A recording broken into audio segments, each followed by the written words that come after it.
आप सभी को यह मामला तो पता ही होगा कि रूस और यूक्रेन दोनों के बीच चल रहे युद्ध के बारे में अलग अलग देशों के अपने अपने राय हैं। इसके साथ ही सभी चिंतित भी हैं।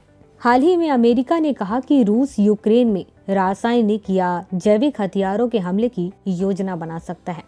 इससे पहले रूस ने दावा किया था कि यूक्रेन में अमेरिका की रासायनिक और जैविक हथियार प्रयोगशालाएं हैं, जिसे अमेरिका ने खारिज कर दिया था। अब जानते हैं कि रासायनिक हथियार क्या होता है।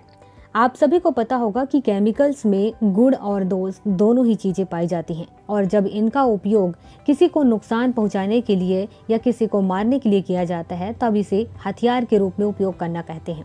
अगर एक सरल लैंग्वेज में कहा जाए तो रासायनिक हथियार एक ऐसा रसायन होता है जिसका उपयोग इसके जहरीले गुणों के जानबूझकर मौत या नुकसान पहुंचाने के लिए किया जाता है।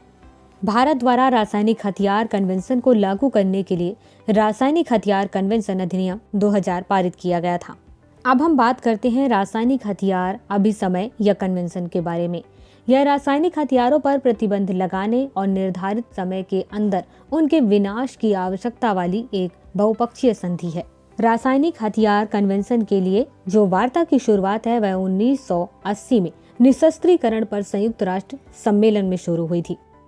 इस कन्वेंशन का मसौदा सितंबर 1992 में तैयार किया गया था और जनवरी 1993 में हस्ताक्षर के लिए प्रस्तुत किया गया था।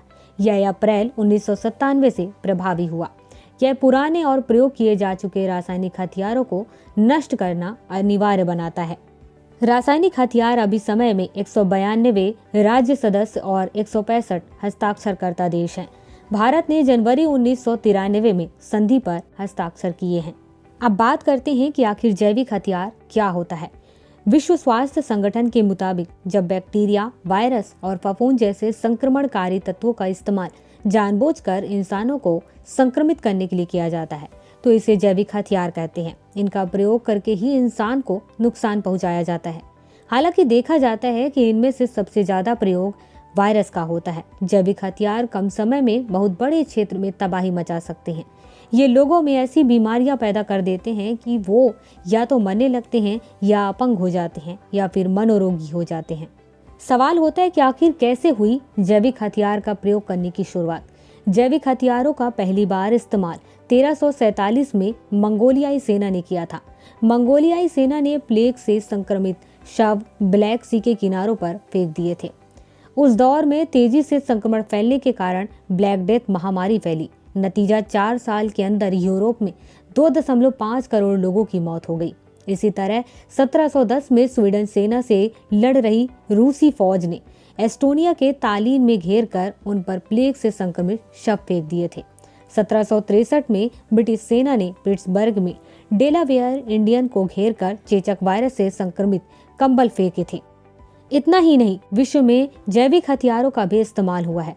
पहले विश्व युद्ध में जर्मनी ने एंथ्रेक्स नामक जैविक हथियार का इस्तेमाल किया। इसके लिए जर्मनी ने गुप्त योजना बनाकर दुश्मनों के घोड़ों और मवेशियों को संक्रमित किया था। इस हथियार का इस्तेमाल जापान ने सोवियत के लिए किया। जापान ने टाइफाइड के वायरस को सोवियत के जल स्रोतों में मिलाया और संक्रमण फैलाया। अब बात करते हैं कि आखिर किन किन देशों ने जैविक हथियार बनाया। अब तक जर्मनी, अमेरिका, रूस और चीन समेत 17 देश जैविक हथियार बना चुके हैं। पिछले 2 सालों से चीन पर कई बार आरोप लग चुके हैं कि उसने कोरोना की जैविक हथियार के तौर पर इस्तेमाल किया है।